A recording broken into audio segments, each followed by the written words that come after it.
this is the last question, which is, what is it about arms deals? It's basically my question, that we get this arms deal at the end of apartheid that leads to the death of a leading ANC official, and we cannot seem to get an answer on that. And in post-apartheid South Africa, at the heart of the corruption of the ANC, there's also an arms deal that we are still dealing with, it, like court cases with the French company. I think the court case happened again the other day. Or you have Zuma, the whole Zuma thing starts with that arms deal. I mean, what is it about arms deals that somebody in the film actually says something about arms deals and about, it's not about her being troublesome or asking too many questions. Is that she threatened the interests of people, like very powerful people. She threatened their future. So what is it about? It's not just people. It's not just individuals. In principle, I agree with you, Sean, that, I mean, even journalists, lots of people have been killed over arms deals. So it is a hectic thing to be meddling with. You should not. But there are arms deals and arms deals. As I said in the beginning, many anti-apartheid movements and the world campaign against collaboration with South Africa, they unearthed a lot of things. And many of them were actually pretty inconsequential. After a few headlines, it just died out. Nobody was ever assassinated over them.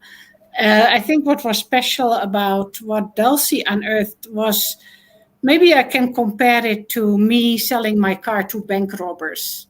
That's bad, but it's not that bad.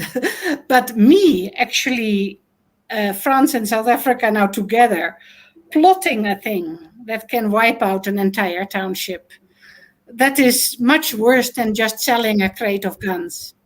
It indicates a geopolitical alliance that actually maps out your future because you have thought about it. And that is when I come back to, and the same goes for the arms deal, of course, because South Africa bought those British fighter jets.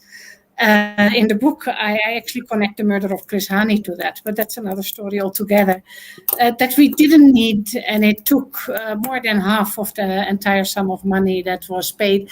And it was also about a geopolitical alliance and, in a way, remaining part of Britain or coming back to be part of Britain.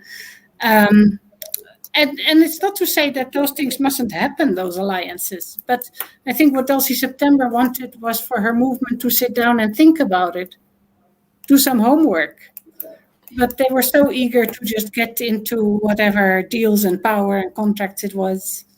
They didn't want to listen. Enver? For me, I think,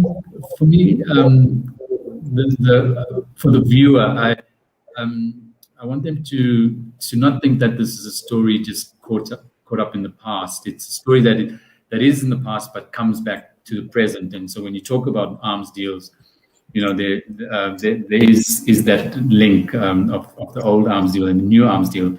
And I just think, I mean, when you quantify the amounts, I think there's a figure of like 60 billion rand in today's terms.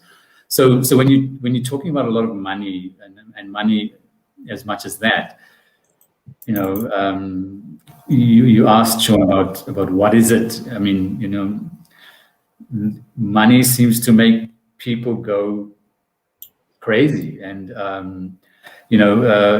guess watch the documentary and see the link we make.